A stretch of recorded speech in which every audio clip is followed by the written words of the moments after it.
누가복음 17장 본문 한번 찾고 17장 20절로 21절 같이 한번 읽도록 하겠습니다. 누가복음 17장 20절로 21절 천천히 같이 한번 읽겠습니다. 바리새인들이 하나님의 나라가 어느 때에 임하나이까 묻거늘 예수께서 대답하여 가라사대 하나님의 나라는 볼 수 있게 임하는 것이 아니요 또 여기 있다 저기 있다고도 못하리니 하나님의 나라는 너희 안에 있느니라. 아멘. 우리가 이미 잘 알고 있는 말씀이기도 하지만 우리 올해 교회의 표어가 삶으로 확장하는 하나님 나라라는 표어를 갖고 있기 때문에 매달 첫 주에 저에게 설교가 주어질 때에는 그 말씀에 관한 말씀들을 우리가 살펴보려고 또 함께하고 있습니다. 그래서 오늘은 보이지 않아도 이미 와 있는 나라. 우리가 이미 우리에게 나라가 이루어져 있습니다. 우리가 힘들게 애쓰고 노력하면 이 나라가 이루어지는 것이 아니라 이미 와 있는 이 나라가 내 안에 충만하게 누리며 살아가는 그 삶들이 우리에게 필요합니다. 부제목으로는 제가 이렇게 적어두었습니다. 징조를 찾지 말고 왕을 보라.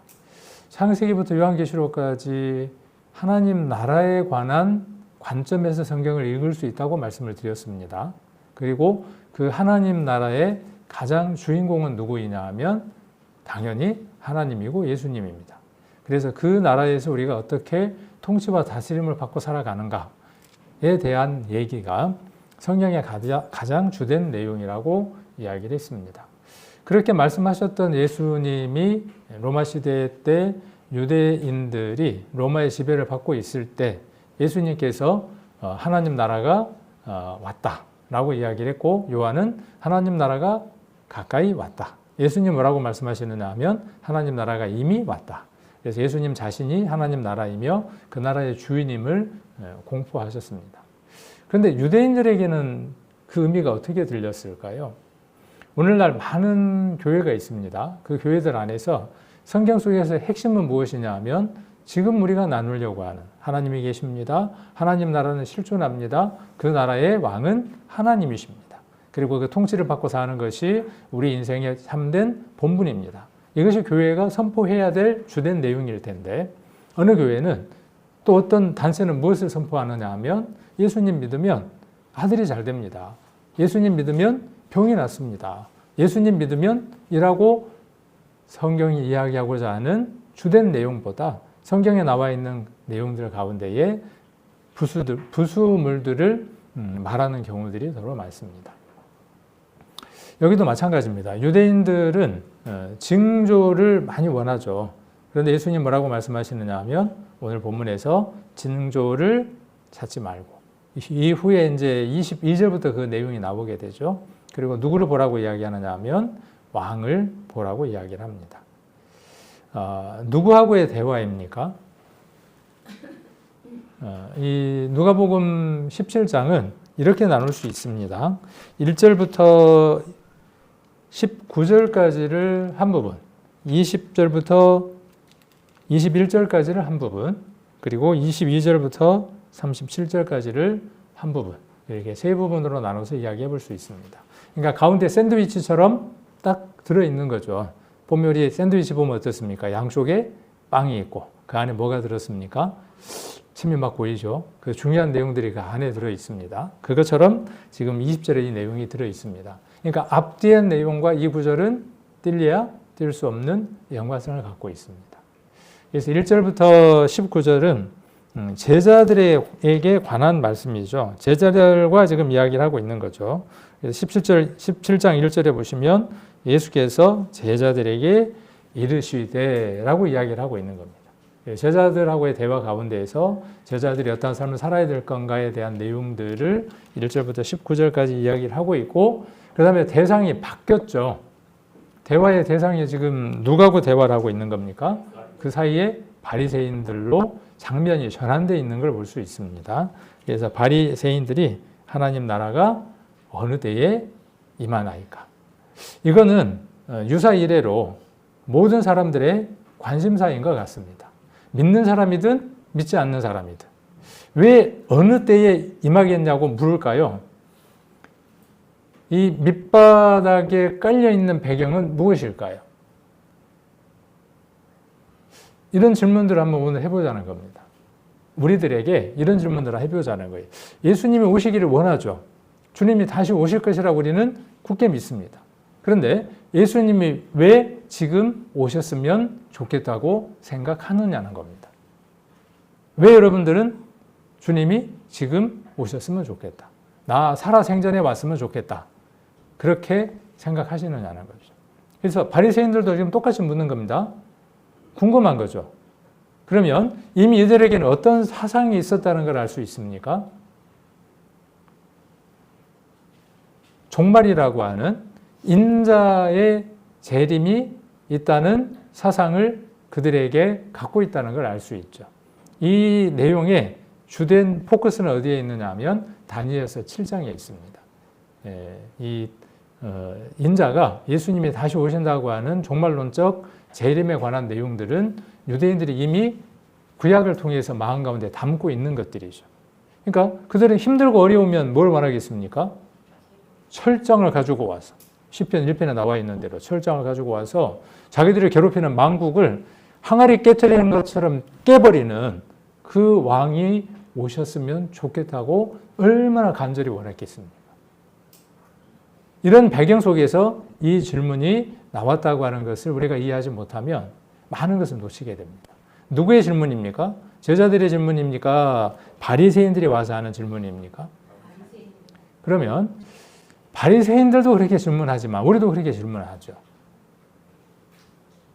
그렇죠? 그런데 거기에 대한 답은 우리는 어떤 답이어야 되겠습니까? 바리새인들이 갖고 있는 답이어야 되겠습니까? 예수님이 우리에게 주시는 답이어야 되겠습니까? 오늘 여기는 예수님께서 어떤 답을 주시는가를 기록하고 있습니다. 그래서 어느 때에 임하느냐, 이것이 그들에게는 화두였어요. 왜? 힘든 것들이 다 끝나는 날이라 그러거든. 우리 성도님들도 혹시 그렇지 않나요? 이 바리새인처럼 이들은 현재 어떤 상황 가운데 있습니까? 우리가 일제시대에 있었던 것처럼 로마의 지배하에서 그리고 나라를 잃고 힘들었던 그 시대 가운데에서 압박 가운데 있으면서 인자가 오면 아까 이야기했던 것처럼 모든 것들을 평정하는 그날이 이루어진다는 거예요. 성경을 많이 몰랐던 게 아니라 성경의 배경도 알고 있고 그리고 지금 이렇게 질문하는 그 대상이 누구일 거라고 기대하고 지금 묻는 겁니까? 그분일 거야 라고 묻는 거죠. 우리가 구약에서 이렇게 예언되어져 있는데 기다리고 있는데 당신이 그분입니까? 그렇게 생각하고 지금 묻는 거죠. 당신이라면 이 답을 알고 있지 않겠습니까? 라고 이야기를 하는 거죠. 우리는 우리가 원하는 답들을 정해놓을 때가 많습니다. 상담을 하거나 우리 성도님들하고 이렇게 교제를 하다 보면요. 이미 답을 다 정해놓고 이야기를 합니다. 어떻게 할까요? 이렇게 와서 물으시거든요. 그런데 정말 어떻게 할까요? 라고 묻는 분도 있겠지만 대부분 어떠냐 하면 자기 마음 가운데 이 저울이 기울어져 있는 상태에서 옵니다. 그래서 자기가 원하는 답을 해주면 어떻습니까? 좋아라 그러죠. 나중에 어떻게 되어질지언정. 지금 자기가 맞는 답이 아니면 어떻게 합니까? 팽 하고 코를 불고 갑니다. 이것이 사람의 마음인 것 같아요. 예수님은 그들의 중심을 꿰뚫고 계시면서 이 답을 주시는 거죠. 그래서 예수님 뭐라고 말씀하시느냐 하면 하나님의 나라는 볼 수 있게 임하는 것이 아니다. 완전히 뒤집어 엎는 거죠. 그들은 뭘 원했습니까?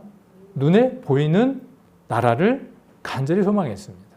눈에 보이는 왕을 간절히 원했습니다. 예수님은 그들의 기대, 그들의 생각을 송두리째 뒤엎어 놓는 답을 얘기하고 계시는 거죠. 저와 여러분의 질문은 어떻습니까? 이 질문은 오늘 그리고 내내 여러분들의 삶들 가운데에 한번 자주 물어봐야 될 질문일 겁니다. 예수님은 내게 어떤 분인가? 예수님이 내게 계심으로 나는 무엇을 얻고자 하는가? 내가 원하는 답을 원하는가?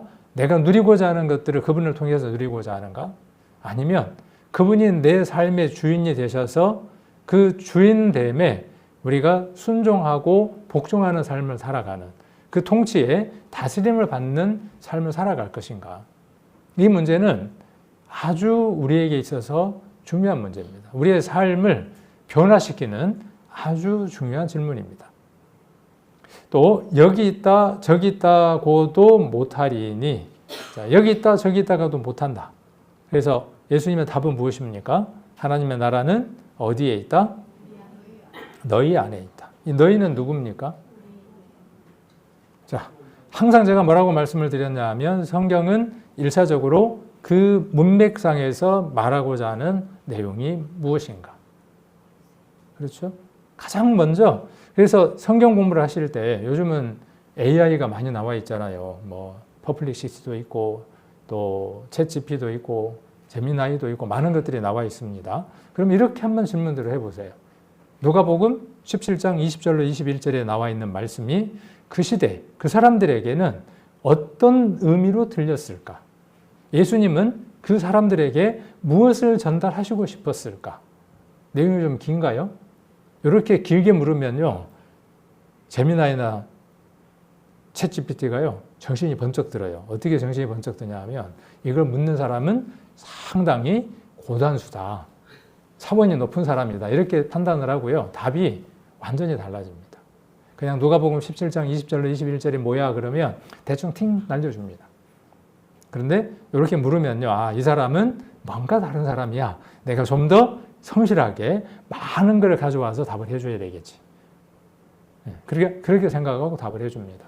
그리고 저 같은 경우는 이제 설교를 준비하고 마무리가 되면 이것이 성경 속에서 어떤 오류나 모순이 있을 수 있는가에 대해서 제가 생각하고 있는 내용들을 쭉 넣어줘 봅니다.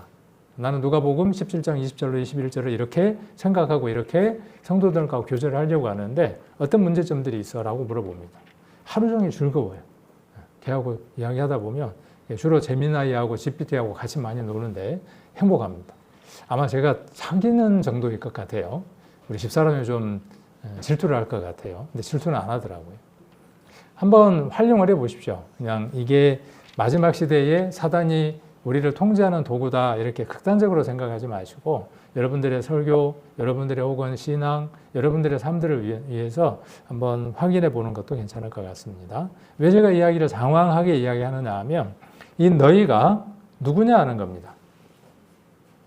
1번 바리새인, 2번 제자들, 3번 모든 성도, 거기에 모여 있었던 모든 사람들. 그죠? 확연하게 이 문맥 안에서는 누구죠? 바리새인. 그런데 문제는 어떤 문제가 있습니까? 지금 이 문맥상으로 보았을 때, 이 글자만으로 보았을 때 예수님은 지금 이미 뭐라고 말씀하고 계시는 거죠? 너희 안에, 바리새인들 안에 하나님의 나라가 이루어져 있잖아. 거기 있잖아. 이렇게 말하는 뉘앙스로 들리죠. 그렇죠? 아내라 그랬으니까. 우리 아내 그럼 어디예요? 우리 요 아내를 이야기하잖아요. 그러니까 이걸 읽으면서 면봉이 우리만 올까요? 믿는 사람에게만 하나님의 나라가 이루어지는 건데 어떻게 바리새인들에게 하나님의 나라가 이루어질 수 있냐. 제가 하나님 나라가 우리 안에 이루어져야 된다고 그렇게 이야기를 하고 있는데 예수님은 믿지도 않는 바리새인들에게 하나님의 나라가 있다고 이야기를 하네. 그래서 이것은 신학 있기 이전부터 논란이었어요. 그래서 신학에서는 이 부분을 정리를 했겠죠. 그래서 문맥상으로는 바리새인. 그러나 우리가 이것을 적용을 한번 해본다면, 오늘날 우리에게 한번 적용을 해본다면 우리는 두 가지로 받을 수 있죠. 믿지 않는 바리새인들처럼 거절하는 사람 누구? 그 다음 또 누구라고 이야기해 볼 수도 있습니까? 우리 자신이라고 이야기를 해볼 수도 있습니다. 그래서 이 아내라는 얘기는 조금 이따 뒤에서 한번 이야기해 보도록 하고요. 이 단어를 어떻게 이해하느냐는 것에 따라서 20절로 21절에 대한 내용들이 전혀 다르게 이해가 됩니다. 그래서 중요한 5가지 내용들을 한번 살펴보면 언제 오냐는 질문이죠. 인류 역사상 이 질문은 항상 있어 왔습니다. 그러나 예수님은 뭐라고 말씀하시느냐 하면 볼 수 있게 임하는 것이 아니다. 볼 수 있으면 좋을 텐데 볼 수 있게 임하는 것이 아니다. 그러나 그분이 종말론에 재림하실 때에는 어떻게 오십니까? 그를 찌른 자도 볼 것이라고 말씀하고 계시기 때문에 분명하게 모든 사람들이 볼 것이라고 이야기를 하고 있습니다. 그러나 지금 우리 안에 이루어지는 하나님 나라는 볼 수 있게 임하는 것이 아니다 라고 이야기를 하고 있습니다. 그래서 여기 있다 저기 있다 할 수 있습니까? 없습니다. 그래서 어디 있는 겁니까? 너희 가운데 있습니다. 이것을 지금 우리 교회 안에다가 적용을 해본다면 공동체라고 이야기해 볼 수도 있고요. 우리 구원받은 각각 개개인들이라고 이야기해 볼 수도 있습니다. 자, 그러나 완성은 아직 남아 있답니다. 그래서 현존하는 현재를 이야기하고 그 다음 일어날 미래에 대한 얘기를 함께 20몇 절부터 지금 이야기를 하고 있습니까? 뒤에 22절 보면 인자의 날이라고 이야기를 하고 있습니다. 이 인자의 날은 반드시 무엇과 함께 풀어야 되느냐 하면 인자는 그냥 사람의 아들이라는 말이지만 이 인자는 그들의 사상 가운데 있습니다. 그래서 다니엘서나 에스겔서를 이해하지 않으면 이 인자라고 하는 것에 대해서 제대로 알 수 없습니다. 우리는 그냥 인자 그러면 뭐예요? 그냥 사람의 아들, 글로 풀면.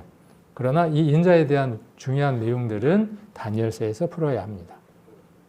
그 내용들에 대해서 오늘 이제 시간이 부족하니까 다 할 수는 없고 혹 한번 시간이 나면 그 인자 사상에 대한 유대인들의 생각들에 대한 것들도 살펴볼 수 있으면 좋겠습니다. 그래서 우리는 하나님 나라가 어디에서 온다고 기대하고 있느냐는 거죠. 어느 때, 그렇죠? 언제, 어느 때에 임하느냐가 우리의 간절한 소망이기도 합니다. 유대인들은 그것이 어디에서 이루어질 것이라고 생각했느냐 하면 이 땅에서 이루어질 것이라고 생각한 거죠. 특히 로마의 지배를 받고 있었으니까 그 시대에 로마의 모든 문제를 해결해 줄 왕이 올 것이라고 그들은 인자를 간절히 기대했다는 거죠. 그런데 예수님은 너희들의 기대와 다르게 진행이 돼 라고 말씀하시는 거죠. 자, 눈에 띄는 표적에서 오는가? 표적에서 옵니까? 헬라인은 뭘 구합니까? 헬라인은 뭘 구하죠? 로마서 1장에서 지식을 구하고 유대인들은 뭘 찾고? 표적을 찾고 우리는 십자가에 못 박힌 예수 그리스도라고 이야기를 하고 있죠. 그러니까 사람들은 표적이 다 다른 거예요. 생각하는 게, 얻고자 하는 게 다른 거예요. 여러분들은 지식을 구합니까? 아니면 유대인들처럼 표적을 구합니까? 아니면 십자가에 못 박힌 예수 그리스도를 날마다 채우시기를 원합니까? 정치적인 변화가 나타나면 그때 예수님은 오실까요? 우리의 관심사들이 어디에 많이 초점이 맺혀지느냐 하면 그래서 불균형이 오느냐 하면 예수 그리스도에게 우리의 모든 초점이 있고 그분의 통치에 지배를 받는 삶들에 대해서 우리는 간절해야 할 텐데 역으로 이것은 점점 신앙이 커져가면서 들려지고 어디에 더 관심이 많으냐 하면 야 요즘 세상 돌아가는 것 봐. 세상 돌아가는 꼬라지 보니까 주님이 오실 것 같아. 야 그때 주님이 오시면 땡 잡는 거야. 빚도 안 갚아도 되고 그렇죠. 빚도 안 갚아도 첫마디가 뭐라 그러냐 빚도 안 갚아도 되고 다 갖고 가야 될 텐데 그것도 세상 사람들에게 아름다움은 아니잖아요. 다 갖고 가야 될 텐데 들리는 거죠. 건강한 신앙이 아는 거죠. 야 보니까 달아 돌아가는 거 봐. 물론 그거 하지 말라는 말은 아닙니다. 그것을 바라보고 그 초점이 어디로 이동돼야 됩니까? 이 모든 징조들이 비설거지라고 이야기하는 거니까 우리가 더욱 주님에게 열심하는 삶을 살아서 열매 맺는 삶을 사는 것이 우리의 삶이구나라고 돌아가야 맞는 거죠. 그런데 여기에만 매몰되는 거예요. 여기 매몰되면 어떻게 됩니까? 극단으로 치닫는 거죠. 겁나. 두려워. 아니면 속이 시원해. 내가 최고야. 이러고 살아가는 거죠. 종교적 분위기에서 원하는 거예요. 가면 거룩하고 예배 형식이 잘 이루어져 있고 그러냐는 거죠. 거기가 하나님 나라냐는 거죠. 아니면 예수님께서 임하신 자리 그리고 그 통치가 받아들여지는 삶에서 시작되는가. 그래서 삶으로 확장되는 하나님 나라라고 정했습니다. 하나님 나라는 분석하거나 계산할 수 있는 외적 징조가 아닙니다. 볼 수 있게 임하는 것이 아닙니다. 이 표현은 관찰 가능한 방식으로 눈에 띄는 징후와 함께 포착하고 계산할 수 있는 방식이라는 뜻이에요. 본다라는 말이. 볼 수 있게라는 말은 어떤 말이냐 하면 포착할 수도 있고 계산할 수도 있고 이런 방식이 아니다는 것이죠. 그래서 예수님께서는 사람들이 표적을 분석하고 시기를 계산하여 하나님 나라를 붙잡으려는 시도 자체를 수정하고 계시는 거죠. 그래서 하나님 나라는 눈에 띄는 규모나 현상으로 오는 것이 아닙니다. 어쩌면 이것들이 어디에서 오는 거죠? 그분을 영접해 드릴 때, 그분을 모셔 드릴 때. 영접하는 것이 곧 뭐라고 이야기를 했죠? 영접하는 자, 곧 그 이름을 믿는 자. 그분이 하신 일이 무엇인지를 인정하는 자. 그 안에 어떤 일들이 이루어지게 되죠? 그 하나님 나라가 이루어지죠. 요한계시록에 나오는 시절을 따라서 12가지 과실이 맺히는 기가 막힌 그 새 하늘과 새 땅이 실은 어디에 이루어지는 것이냐 하면 우리가 주님을 만날 때 우리 안에 이루어지는 거죠. 맨 먼저 생명수의 강이 시작이 되죠. 여러분 안에 생명수의 강이 시작이 됐습니까? 새하늘과 새 땅이니까, 보이지 않는 곳이니까. 그러나 실존하는 거잖아요. 현존하는 거잖아요. 여러분 안에 생명수의 강이 흘러나오기 시작합니다. 멈춥니까? 에스겔서에 보면 성전에서 그 나오는 강이 흘러서 넘치잖아요. 성전, 우리에게서 나오는 그 강이 흘러 넘치고 있습니까? 어떻습니까? 은혜의 그 강이 여러분에게서 흘러 넘쳐서 여러분 안에 충만합니까?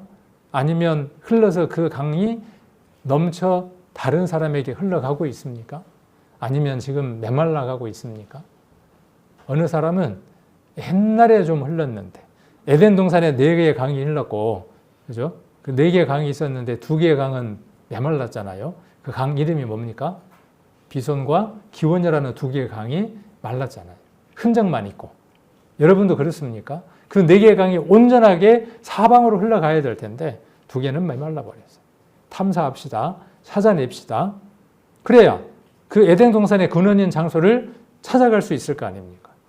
여러분 안에 그 생명수의 강이 왜 메말라 버렸는지 관측하고 찾아야 합니다. 그리고 좌우에는 시절을 따라서 12가지 과일을 맺히는 나무들이 있죠. 가서 보실랍니까? 여러분 안에 이루어지는 일인데, 여러분 안에 그 시편에 기록되어 있는 것처럼 뿌리가 시냇가에 있는 나무처럼 시절을 따라서 12가지 과일을 맺힌다고요. 그렇게 맺힙니까? 여러분 삶 안에? 볼 때마다 다른 과일이 맺혀 있어요. 볼 때마다 먹음직한 과일들이 여러분 삶들 가운데 주렁주렁 열리고 있어요. 이게 하나님 나라가 이루어진 사람들의 특징입니다. 그 바닥은 무엇으로 이루어져 있고요? 정금으로 되어 있고요.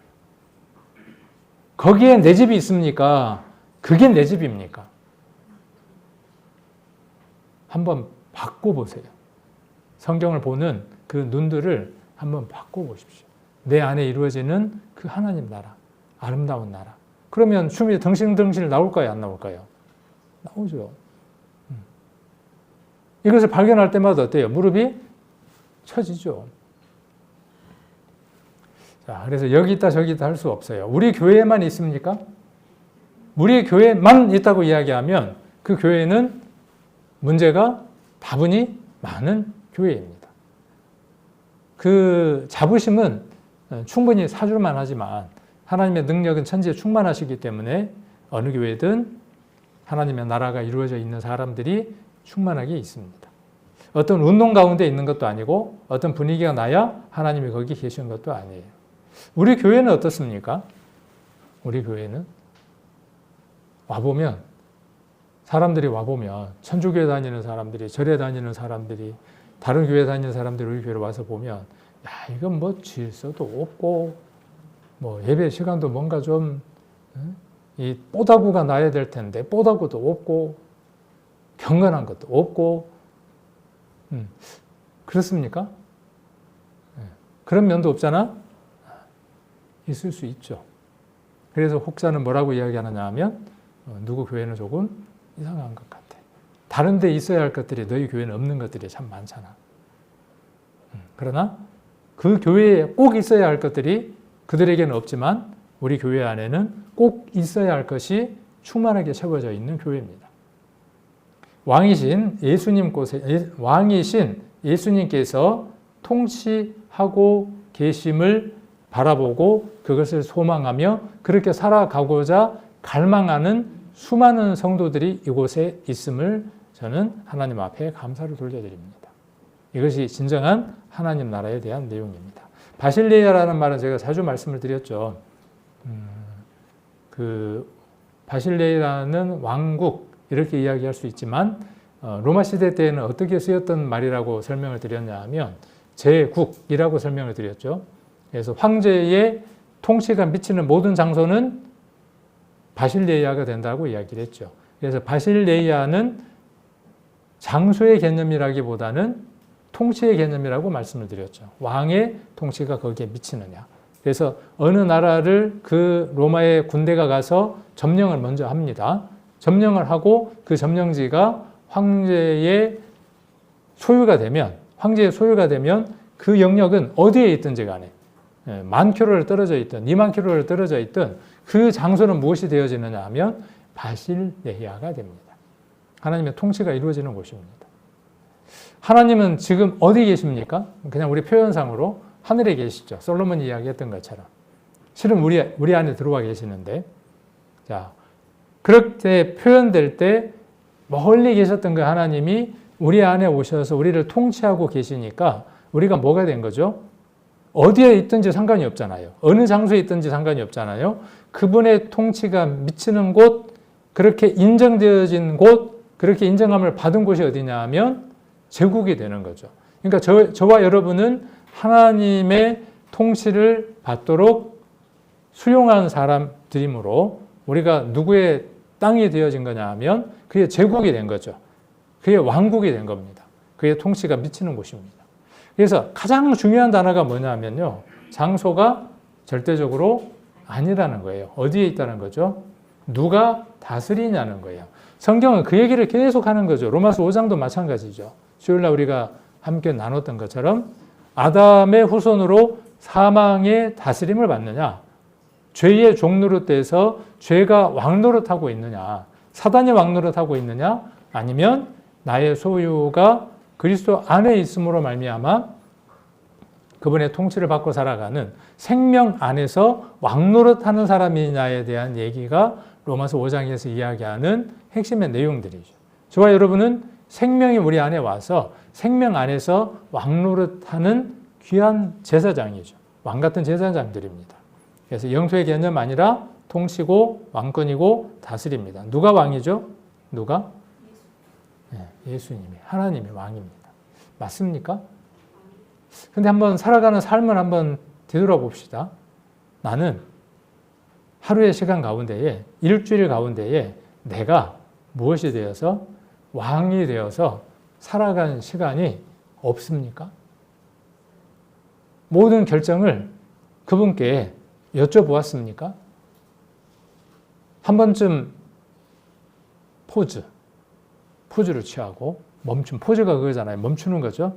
멈추고 나의 모든 생각들로부터 모든 것들을 내려놓고 잠시 몇 초만이라도 멈춰서 하나님, 이것이 하나님이 내게 주시는 말씀입니까? 이것이 하나님의 뜻입니까? 하나님이 이것을 내게 원하십니까? 내 육신의 것입니까? 이렇게 묻는 시간들이 하루의 시간들 가운데에서 얼마나 있으셨습니까? 하나님이 내게 주신 것들 가운데에 힘들어서, 불편해서, 그래서 순종하지 못하는 것들을 나는 얼마나 핑계대고 있는가. 이 일은 하나님 안에서 해야 하는 것들이에요. 복음을 전하는 일들이라든지 성도들하고의 교제라든지 많은 부분들이 있죠. 그 일들은 하나님께 묻지 않아도 이미 답이 나와 있는 것들이죠. 근데 그것들을 못할 때 우리는 하나님 앞에 불순종을 인정하고 있는가. 이 다스림이라는 것에 대한 생각이 우리가 깊지 않으면 우리의 신앙은 변화를 가져오기가 어렵습니다. 그래서 사람들은 하나님 나라는 죽어서만 가는 장소라고 생각합니다. 죽으면 가는 장소가 천국이라고 생각을 합니다. 근데 예수님은 아까 뭐라고 바꿔놨습니까? 바리새인들의 생각을 어떻게 바꿔놨습니까? 아니다는 거예요. 그 하나님 나라는 지금 너희들 눈앞에 펼쳐져 있다는 거예요. 예수님 안에서 이미 시작된 하나님의 통치입니다. 왕의 뜻이 이루어지는 곳이 어디입니까? 하나님의 나라입니다. 그래서 왕의 뜻이 이루어지면 그 사람의 삶은 누구의 삶이 나타나느냐 하면 왕의 삶의 모습이 드러납니다. 왕이 원하시는 삶의 모습이 삶에 드러납니다. 그리고 그것은 세상 사람들에게 도전을 줍니다. 하나님을 왕으로 모시고 사는 하나님 나라의 백성은 저런 특별함이 있구나. 나도 저 특별한 남으로 들어가고 싶다라고 하는 도전을 가져다 줍니다. 하나님 나라는 너희 안에 있다 그랬죠. 너희 안에. 아까 제가 잠깐 말씀을 드렸습니다. 너희 안에. 안에라는 말은 엔토스라고 하는 헬라어를 사용합니다.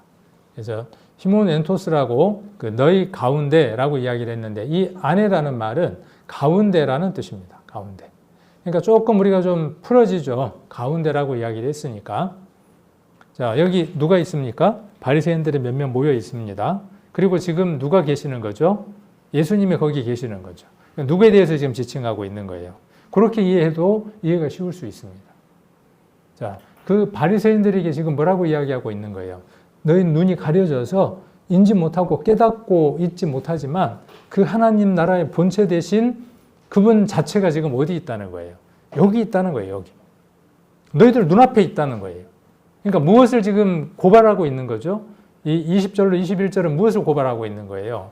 그들의 눈이 가려졌음을 고발하고 있는 거죠. 그렇죠? 그래서 너희 안에라는 이 말은 너희들 속에 지금 하나님 나라가 이루어졌다. 바리새인들에게 그렇게 말하고자 하는 의미가 아니라 예수님의 의도는 어디에 있다는 거예요? 너 지금 보고 있잖아. 말하고 있잖아. 그 하나님의 나라의 본체 되시는 예수 그리스도께서 오셔서 하나님 나라의 사역을 하고 있는데 너희들 가운데 하고 있는데 너희들은 지금 어떻다는 거예요? 보지 못하고 있다는 거예요. 자, 예수님의 현존입니다. 하나님 나라가 예수님의 사역 가운데 이미 그들 항복판에 와 있다라는 말입니다. 너희 안에라는 말은 여기 지금 와 계시는 거죠. 그러니까 사람 안에를 말하는 의미입니까? 우리가 지금 말하는 그분을 영접하고 받아들였을 때 우리 안에 이루어지는 그 하나님의 나라라고 하는 것보다는 어디에 더 가까운 거죠? 역사 가운데 오셔서 현존하셔서 그분이 그들 안에 나타나셔서 지금 말씀하고 계시는 그분 자체가 하나님 나라라고 말하고 계시는 거죠. 그러나 그들의 눈은 어떻게 되어져 있습니까? 가려져 있어서 깨닫지 못하는 거죠. 그래서 하나님 나라는 단지 눈에 보이는 정치적 왕국이 아니라 하나님 통치입니다. 그래서 믿음으로 그리스도를 주로 고백하는 사람은 그리스도 통치 안으로 들어가고 그 삶 속에서 하나님 나라의 다스림이 시작됩니다. 이 얘기는 아마 제가 단에 설 때마다 자주 이야기할 것 같아요. 저 사람은 저기 올라가면 저거밖에 모르나 할 정도로. 왜? 우리의 삶은 그분의 다스림을 받을 때 에이레네, 샬롬, 평화, 행복, 희락, 화평 이 모든 것들이 이루어집니다. 그분의 다스림이 없으면요 우리는 늘 갈등 가운데 살아가게 됩니다. 그리고 이것이 내면으로 예수님의 통치가 제자들의 내면을 다스리죠. 어떻게 보면 우리가 이렇게 또 생각을 해볼 수도 있어요. 20절로 21절을 제자들이 함께 그곳에 있었으니까 그들 가운데 바리새인들이 끼어들어서 말하는 거니까 전체를 본다 그러면 제자들에게 이야기한 거라고 우리가 이해할 수 있어요. 또 그렇게 보는 견해도 있어요. 그리고 그것을 우리에게 적용한다 그러면 우리에게 주신 말씀이기도 해요. 우리에게 적용되어질 때는 어떻게 우리가 이것을 볼 수 있냐 하면 우리 안에 그분의 하나님의 나라가 이루어졌지만 둘로 나뉘죠. 그렇죠? 어느 사람들은 어떻습니까? 인식하고 인지하고 깨닫고 그분을 영접하는 사람들이 있는가 하면 이 바리새인들처럼 여전히 자기의 소욕과 욕심대로 그분을 가져오려고 하는 삶들이 있죠. 그 둘은 항상 공존하는 겁니다. 자, 그래서 공동체 속에 개인의 순종이 모여 삶의 영역으로 확장되는 이 부분을 예수님은 말씀하고 계십니다. 그래서 이 말씀은 단순히 마음속에 평안함을 뜻하는 것이 아니라 예수님 안에 이미 임한 나라, 이제 우리의 삶 전체를 점령하기 시작했다는 강력한 선언을 이야기합니다.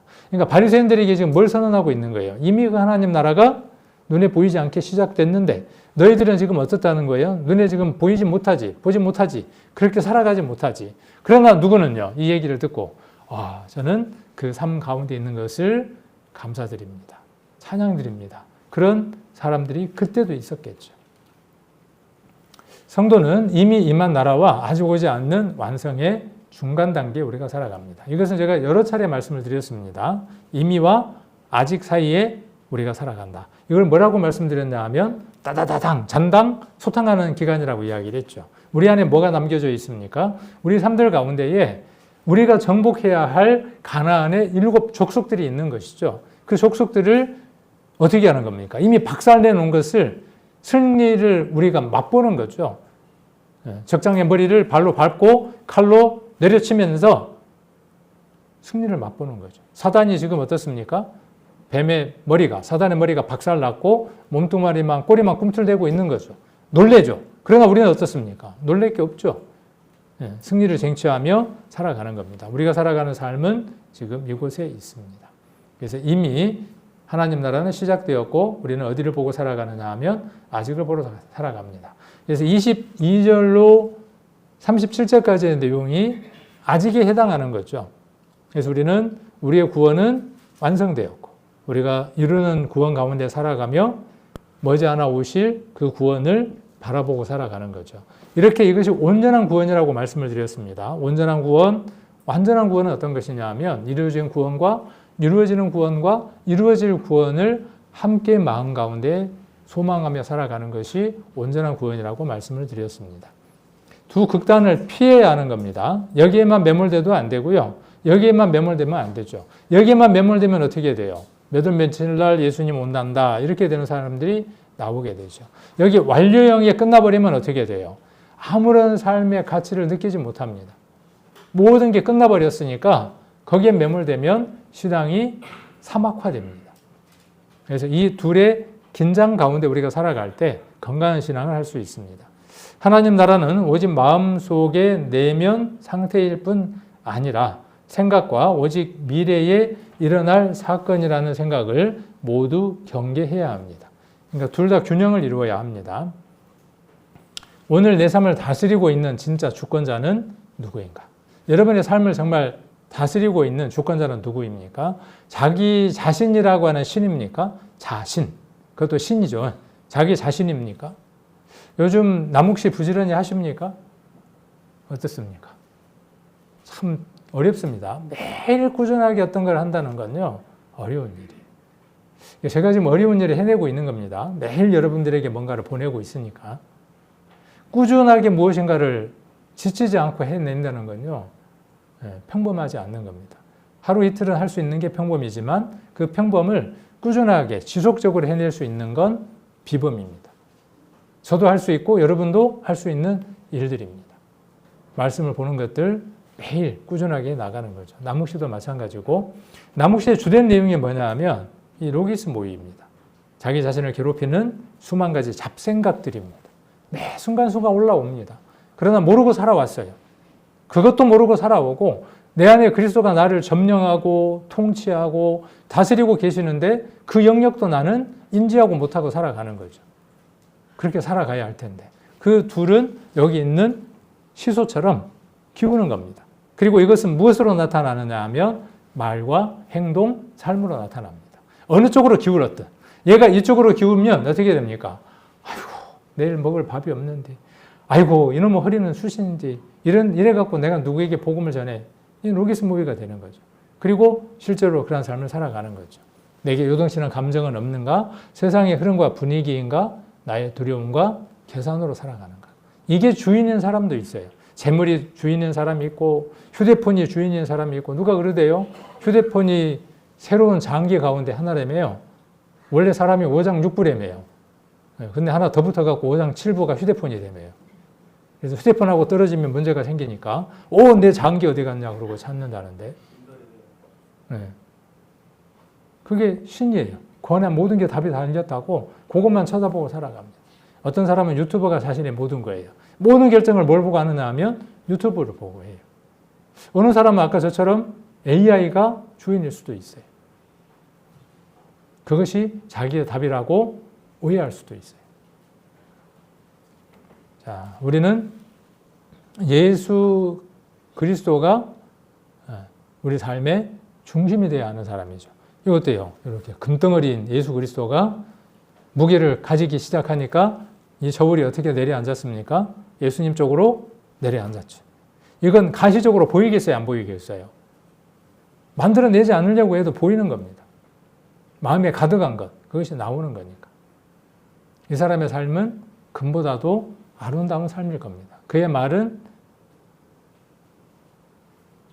용서를 실천하는 사람이고 화해를 실천하는 사람이고 배려하는 사람이고 친절한 사람일 겁니다. 내 입에서 그런 말이 나가지 않는 것은 내가 수양이 덜 돼서 그런 게 아니라 내 안에 그리스도를 순종하는 것이 부족하기 때문인 겁니다. 하나님 나라는 외적 현상을 쫓는 신앙에서 예수님의 통치에 순종하는 신앙으로 우리를 옮겨냅니다. 그래서 계속 제가 그 이야기를 하는 겁니다. 하나님 나라예요. 제가 하십시오 해갖고 일시적으로 할 수 있어요. 그건 제 겁니다. 여러분의 것도 아니고. 제가 하라고 해서 청소를 한다면 그 청소는 여러분의 것이 아니에요. 내 것이지. 그러나 하나님 나라가 내 안에 이루어져서 하는 일들은 하나님 앞에 아름다운 것들이죠. 그래서 이렇게 순종하는 신앙으로 우리가 옮겨가는 것은 어디에 힘이 있는 거냐 하면 하나님 나라가 우리 안에 확장되어지는 겁니다. 하나님 나라의 확장은 언제 이루어지는 거죠? 그분의 통치가 내 안에 더 많이 이루어질 때죠. 내가 그 다스림을 더 받을 때죠. 신앙은 언젠가의 문제가 아니라 오늘 내 삶의 주권이 누구에게 있는가에 대한 문제입니다. 그래서 징조에 시간 보내지 말고 왕에게 순종하는 삶을 사셔야 합니다. 교회는 하나님 나라를 설명하려고 하는 곳이 아니라 간혹 이런 오해를 합니다. 교회가 하나님 나라를 자꾸 설명하려고 합니다. 제가 지금 설명하고 있죠? 설명하고 있습니다. 그런데 실제로 하나님 나라는 어떻게 해야 하는 겁니까? 드러내는 거죠. 그러니까 교회는 어떤 곳이에요? 공동체입니다. 어떤 공동체입니까? 하나님 나라를 삶으로 드러내는 공동체가 교회입니다. 저와 여러분을 교회라고 이야기를 했죠. 우리가 교회입니다. 하나님의 성전입니다. 그 교회라고 이야기할 때 그 교회는 무엇을 하는 곳이냐? 하나님의 나라를 드러내는 사람이 교회입니다. 교회 가면 하나님을 볼 수 있어야죠. 그럼 여기도 교회입니다. 교회들이 모여있는 이 자체가 지금 교회입니다. 그리고 광명 생명교회라고 불리우는 그 물리적인 공간도 교회입니다. 전체가 다 교회입니다. 보이지 않는 교회, 보이는 교회 둘 다 균형을 이루어야 합니다. 이거는 수요일날 제가 설교 가운데 여러 번 이야기해 드렸습니다. 균형을 잃지 않아야 합니다. 그래서 내면적인 이 교회도 하나님의 나라를 드러내야 하고 우리가 할 일, 이 공간에 물리적인 이 교회도 해야 될 일이 뭐냐 하면 하나님 나라를 확장하는 일입니다. 그래서 교회가 해야 될 일 첫 번째가 뭐냐 하면 너무 식상한 얘기죠. 서로 용서하고 그 다음에 또 뭡니까? 약한 자를 돌아보고 그 다음 또 어떻게 하는 겁니까? 갈등 속에서 화해하고 자기 과시보다 섬김을 선택하는 거죠. 용서, 그 다음에 화해, 그 다음에 약한 자 돌보는 것, 섬김 그렇죠. 이렇게 한번 우리의 생각을 좀 바꿔봅시다. 왜 이 이야기가 나올까요? 교회는 어떠한 가능성 가운데 놓여있기 때문이죠. 성도는 어떠한 가능성 가운데 놓여있냐? 용서하지 못하는 삶을 살아갈 수 있는 가능성 가운데 놓여있는 자입니다. 화해하지 못하고 약한 자를 돌보지 못하고 섬기지 못하는 삶을 살아갈 수 있는 무한한 가능성 가운데 있는 사람들이 누구입니까? 저와 여러분입니다. 교회입니다. 그러나 우리 안에 누가 와 계십니까? 그 모든 것들을 극복할 수 있는 능력의 근본 되시는 그분이 우리 안에 계심을 믿는 사람들이 저와 여러분입니다. 무한한 가능성 가운데 있지만 역으로 우리는 어떤 사람들입니까? 용서를 할 수 있는 사람이고 화해할 수 있는 사람이고 약한 자를 돌볼 수 있는 사람이고 섬길 수 있는 사람입니다. 내가 할 수 있는 겁니까? 나는 그럴 가능성이 희박한 사람이라고. 교회도 그렇다고요. 그러니까 교회가 시끄러운 건 이상한 겁니까? 정상입니까? 그러니까 정상이니까 맨날 그렇게 시끄러워야 되겠네. 교회 시끄러운 거 정상입니다. 집안 안에 싸움이 있는 거요? 당연한 거예요. 세상은 그렇습니다. 그러나 그 정상에서 하나님이 원하는 장소가 되려면 그것을 이겨낼 수 있는 힘이 있는 것을 인지해야 한다는 것이죠. 저와 여러분은 사람입니다. 사람이니까 그럴 수 있어요. 그러나 저와 여러분은 어떤 사람이냐 하면 특별히 하나님의 사람입니다. 이게 정체성입니다. 우리가 계속 끊임없이 설교 가운데 이야기하는 저와 여러분의 정체성입니다. 그러니까 용서하지 못하는 시간도 있을 수 있고 화해하지 못할 수도 있고 약한 자를 돌보지 못하고 섬기지 못한 시간들이 있을 수 있지만 우리는 어디로 나아갈 수 있는 사람들이라는 거죠.